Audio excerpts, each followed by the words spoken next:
hello, good evening. It's Monica from Life is Art, and it's Wednesday. Let's create. We are going to be making a card tonight, and this card was, it's kind of doing a trendy thing right now. Denise created one for, what was it? I can't even remember now. It was last weekend, I guess, and a few people have seen it, and they were like, "Oh my gosh, love that card." And so Marilyn made one, and Karen made one, and so I thought, you know what, everybody's excited, and so for those of you who, need a little bit of help figuring out how to do that card yourself, tonight is the night we are going to make the flat fold box card. And so, hey Sue, nice to see you popping on to watch. Good evening, good evening. And so that's what we're going to make tonight. And we're going to be using the fabulous paper pack to create this, and the sticker sheet and some black cardstock and all sorts of fun things. Hey Deborah, and Mom's popping on to watch. Hello, hello. Hello Carol. Woohoo, you made it home on time. I hope you didn't speed. Good evening, Heather. Nice to see everyone. So, like I said, we're going to be making the fold flat box card that Denise inspired everyone to create, and everybody's loving it. And so I thought, let's get on here and let's make the fold flat box card. So, what we need to start with is a piece of cardstock for the base of the card. So Sue, yeah, I guess I could show you an example, couldn't I? So the fold flat box card looks like this, okay, which looks kind of like a gatefold card, or maybe a bit like a bridge card. So you've got your front two panels like this, and the back is just plain. But then when you open it up, this is the magic. It opens up and creates a box. So it's very dimensional. It's about 1.5 inches deep. And you can see kind of how that action works like that. And so for those of you who maybe have trouble coming up with, how did they make that, right? Because not all of us have those brains that say, oh, look, that's how they made it, and whip it up. So I thought I would do it tonight. And that way you can see it, and it's nice. It stands up like this. You can't see because it stands up like that. And so I thought I would do it with the fabulous paper pack, and so that's what we're gonna do. So we're starting with our base cardstock, and oh, you haven't done that one. Yeah, see, when you say you hear box card, you think of the ones that are square with the flaps that come down and everything kind of pops up out of the center. That's what I think of as a box card, but those are kind of like explosion box cards, I guess. So the base that you want to start with is 8¼ by 10 inches. So 8¼ by 10 inches. And I'm just using the black cardstock, but I'm using the one that's got the solid black core. So usually with our black cardstock, let me grab one out of the drawer here. If you look carefully at the cut edge of our regular black cardstock, can you see that white core? Yeah.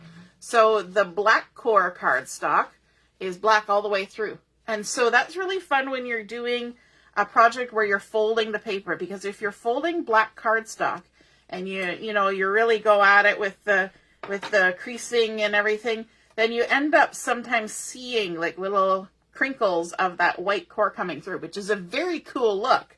For certain projects, it would probably look actually really cool with this one because it's kind of Halloween-y, so it's got that sort of, frosty, dusty look. But I thought I would use the black core for this. And the one that I made lays flat in an envelope and pops into a cube. Yes, that's the one that I always think of as a box card, but this is kind of a different thing, isn't it? Hey, Ina, you haven't missed anything yet. So we're starting with 8¼ by 10 inch, and we're going to do some scoring. So I'm going to line it up here on my Versamat. And if you have a scoreboard, you can go ahead and use this. Use it to do your scoring. And we're going to be scoring along the long length of it. So this is the 10-inch side that you see here. We're going to score it at 2 inches. So I'm just lining it up here on my Versamat. 2 inches. And then we're going to score it at 3.5. So the 2 inches gives us that front flap right here. The 3.5 gives us the 1.5 inch depth. So we're bumping over to 3.5 and give that a score all the way top to bottom. Then we're going to move over and we're going to score it at 6.5. So 6.5 inches. And then at 8 inches. So if you don't want to remember all of those measurements, you could always just turn your paper around and do the 2 inch and then the 3.5 again, because it's the same distance coming in towards the center. So 2 inch, 3.5, 6.5, and 8 inches. Okay, and then we need to score going horizontally. So I'm going to turn this 90 degrees, line it up on my mat again, like so. Actually, I'm going to bump it down to 1 inch here so I can see everything top and bottom. And we're going to score at 1.5 inches in from the edge. So 1.5 inches in, going down that whole long length. 1.5 inches in. And then we're going to do 1.5 inches in from this side. But because this is a quarter, if you don't want to mess it up, I would recommend just turn the whole thing around to score at 1.5 inches on this side. Because sometimes that's just easier to turn the whole thing around. There we go. So now we're not quite done the scoring, but that's all the scoring we need to do right now. So now if I turn it back horizontally, you can hopefully see in the light here that we have the 2 inch, 3.5, 6.5, 8 inch score lines going vertically. And then we have those 1.5 inch in from the edge score lines going horizontally. Okay. Here's the part where we need to bring in our scissors. What we're going to do is we are going to trim on this 1.5 inch score line. And we're going to trim all along here, to the first intersection of the vertical score line. And then we're going to keep going, and we're going to stop at the second score line. Okay? So we're going to trim from the short 8 1/4, had to remind myself. We're going to go from the 8 1/4 inch edge, and we're going to trim to the second score line. Okay, so let's do that. Just trim right along the score line, past the first score line, and right up to the second score line. Okay, so now we have this flap. That's it, these two a little rectangle and a little square. And what we want to do is we want to remove all of this first rectangle and 1/3 of this little square. So what I just do is I just kind of eyeball it. And so I'm going to trim 1/3 of the way between these two score lines, like that. So we're going to take away the big rectangle and a little bit of the square and leave a little bit of the square still stuck on there. Okay? And then what we want to do is we want to kind of tidy up and put a little bit of an angle on this. We're creating a little tab. So I'm going to trim a little bit in and then all the way up to that intersection of the score lines, like that. So we've cut out a little triangle notch. You can see it there when I put my hand under it. Okay, and then we're going to do the same thing on this side of the tab that we're creating. We're going to cut it on a little bit of an angle up to the score line. So now you can see it's angled top and bottom of that little tab. Okay, and that just makes it look a little neater when we assemble it later. Okay, now we need to do that same thing on the opposite side. So we're going to trim along this horizontal score line, past the first vertical score line up to this second one. Okay, so let's do that. Trim along the score line to the second score line. Okay, so we've got our big long flap now. Now we need to leave our little tab. So we're going to take away all this big rectangle and a third of this little square. So we're going to trim it right about there. Okay, and now we need to cut off our little angles.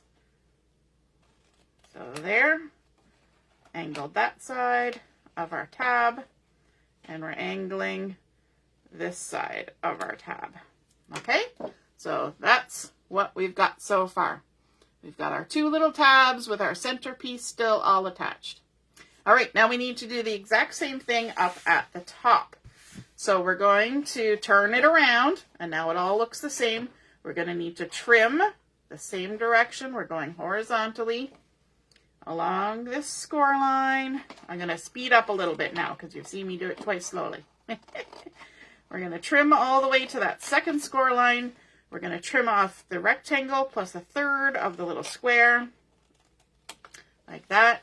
And then we're going to do the little angles to create a nice little tab, like that. Okay? And then, and it should look like the mirror of the other one. Now we're going to come from this side, trim, trim, trim, to that second score line. And then we're going to remove the big rectangle and a third of our square. And then we're going to trim our little corners off. Trim our little corners off. It sounds like trim your little heart out. Trim your little corners off. And there we go. So that is our now completed base of our card. We just need to do a tiny little smidge more scoring. So down here at these bottom central rectangles and top central rectangles, that's where we need to create this angled scoring to make our card fold flat, right? So what we're going to do is we're going to take our pen or our scoring tool or something, and we're going to line this up. Let me just pick a spot here. It's 3 inches wide. Okay, so if I fold this out of the way, you can see that it's 3 inches wide, hopefully. Okay, from here to here. So we're going to mark it right in the middle at 1.5. So just make a little mark. I'm going to just use my scoring tool. So you probably can't see that too well, but I made a little mark in the center. And then what we're going to do is we're going to take our ruler and we're going to draw a line from the edge of the mark up to this score line, where this tab is connected. And we're going to make a angled score line. So from our center point up to this little intersection right there. And then we're going to do the same thing on the other side. We're going to make a score line from this intersection to our center mark. So line it up and score it like that. Okay, so hopefully you can kind of see that. Sometimes as I sit here, I can move it around in the light. And so now we've got like a little V that we've created. So we're going to turn this around and we're going to do the exact same thing. We're going to line it up on the Versamat so we can see 3 inches across between those two score lines. Mark it right in the center. And then here, from the intersection to our score line mark, or our scored mark. And then from this intersection down to that center score line. And there we go. Okay, so now we need to do some folding. The first part we're going to fold is this center big rectangle. We're going to fold up this big outside flap and we're going to fold it over, making sure everything lines up, and we're going to crease it. Just like that. Okay, and then we're going to take this side and we're going to do the same thing. Right along this big center rectangle, we're going to lift up this side and fold it in and crease it like that. And then we're going to crease the top and bottom. So we're doing everything around this center rectangle. So let's lift up the bottom and crease it.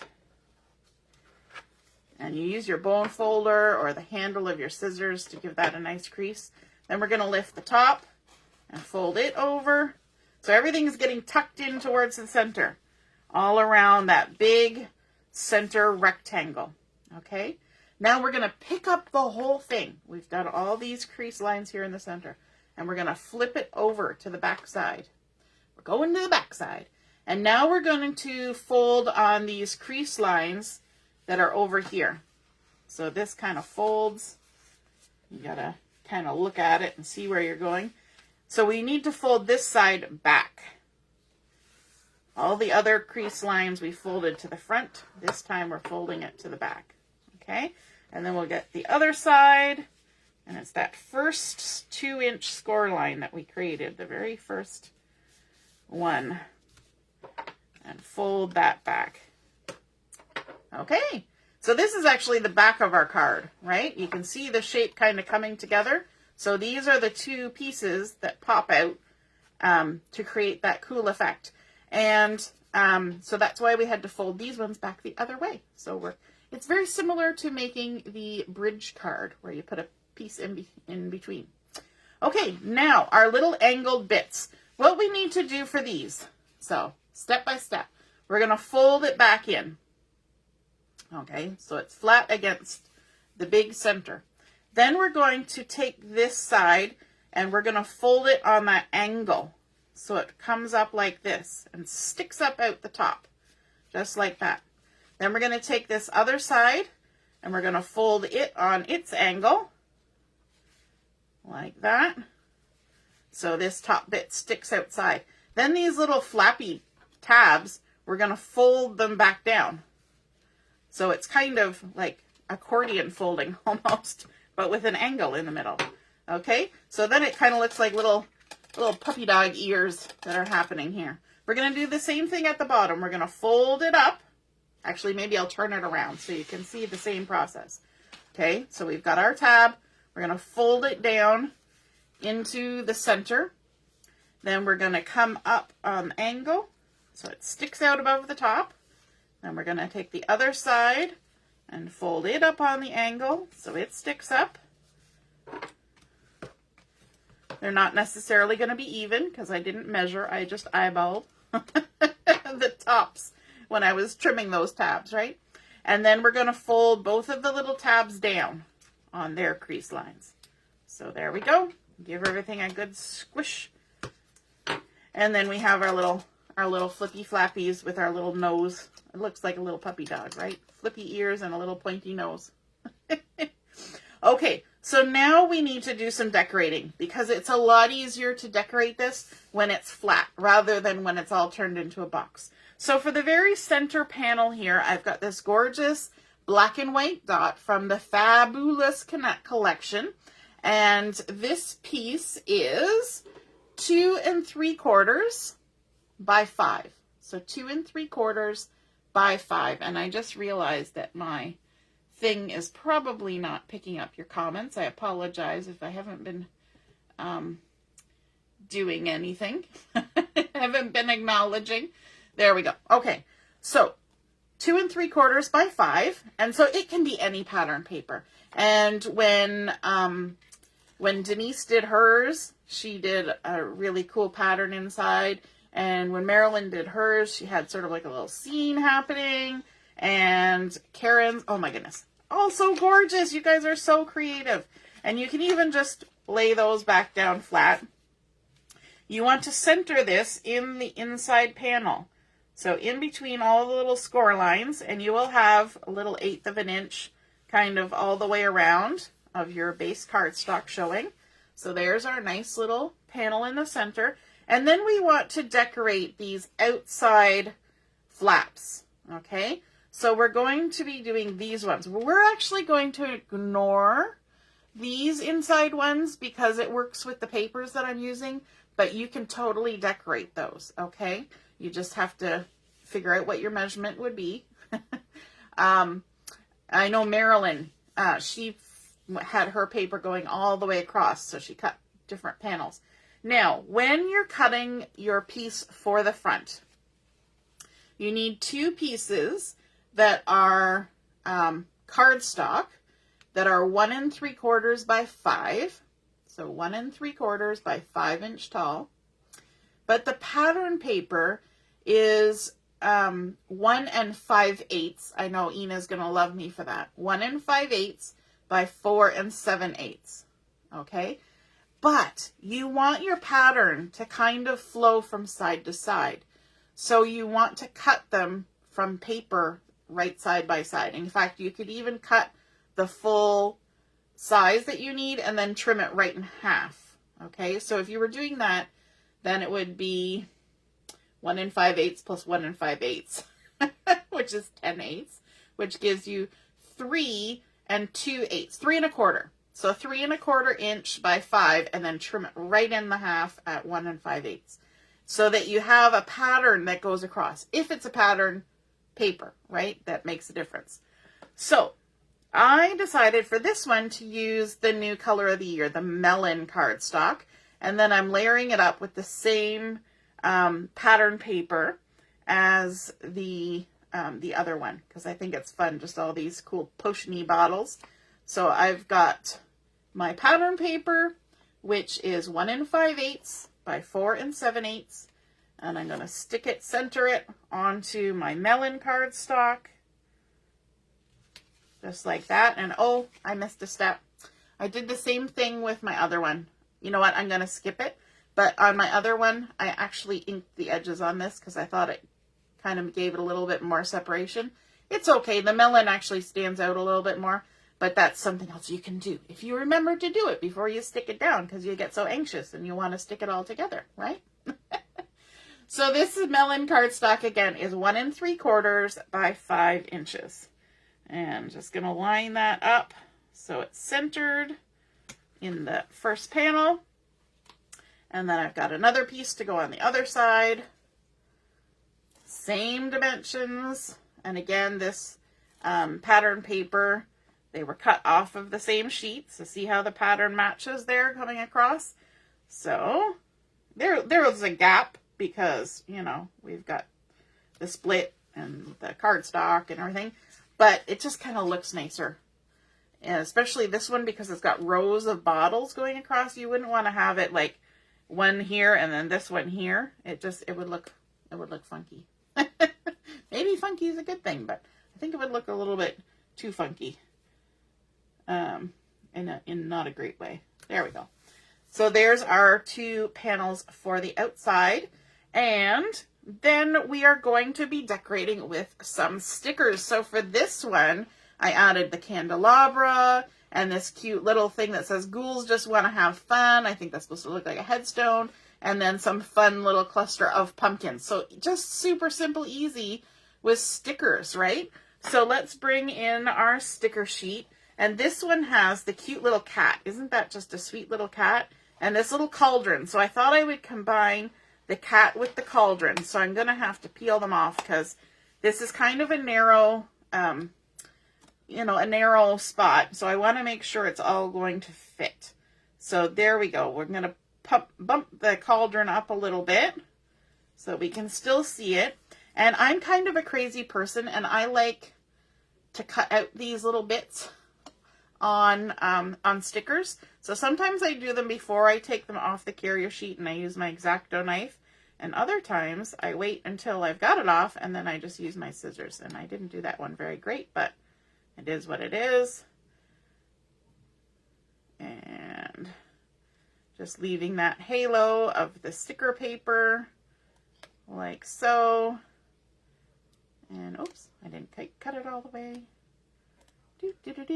Does anybody else do surgery on stickers? I do it all the time.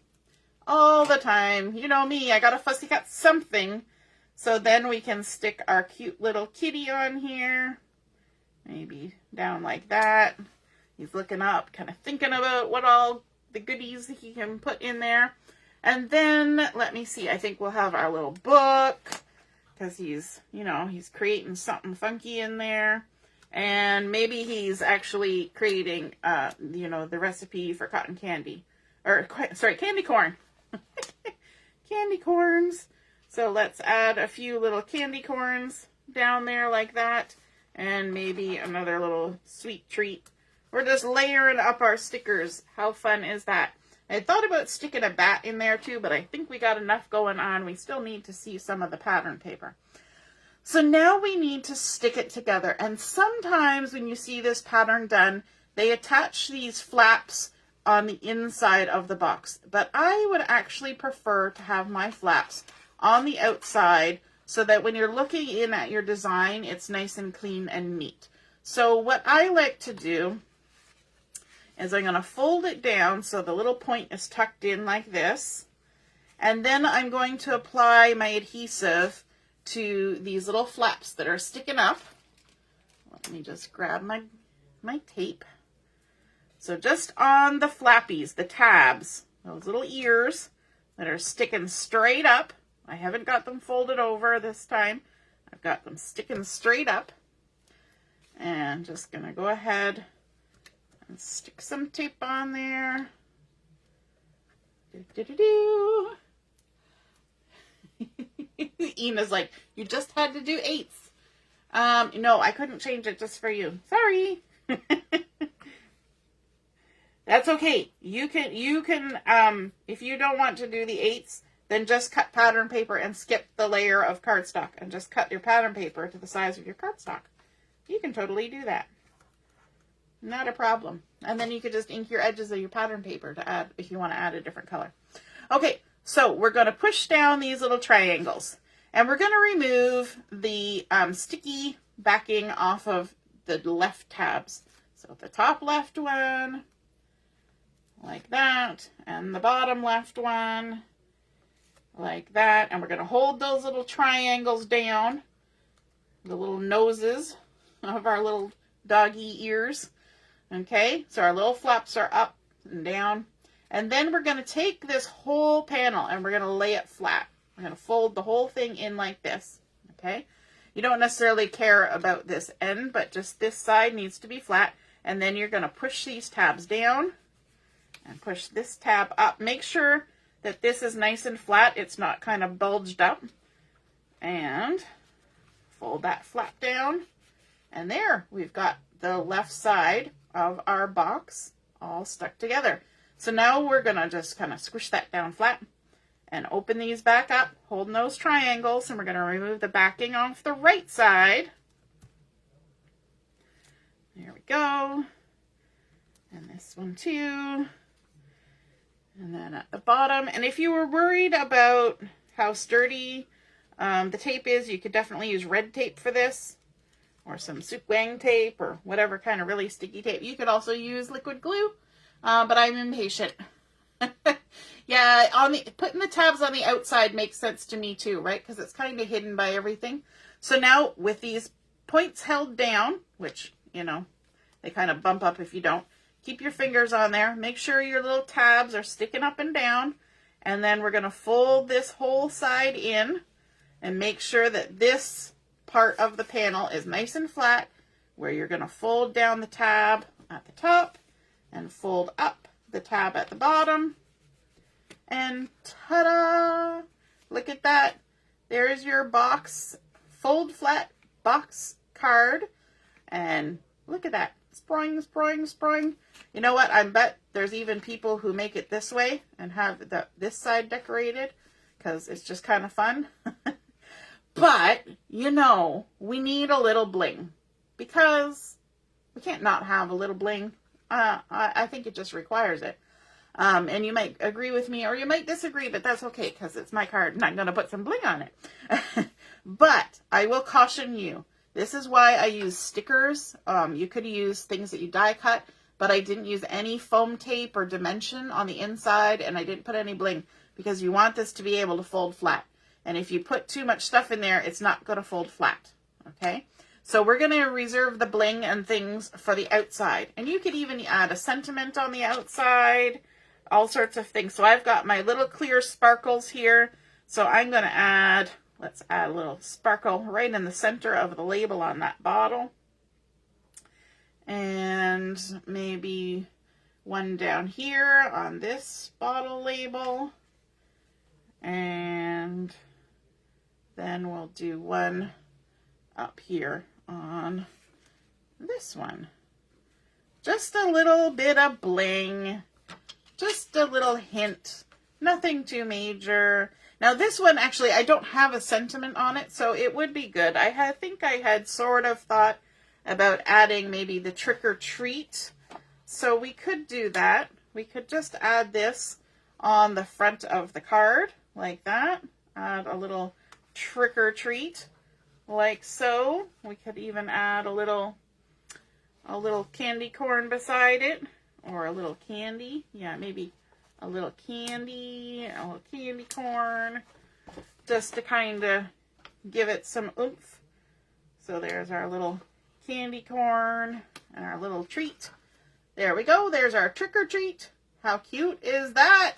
I hope you guys enjoyed learning that, and I will post the dimensions when I post the picture of the card as well. So you'll have all of those. And ta-da! Our box card. I hope you guys had fun seeing how that was done. There's a couple examples of what you can make, and that was with our fabulous collection. Boo bling, Joanne says. Awesome. Boo bling. Bootyful.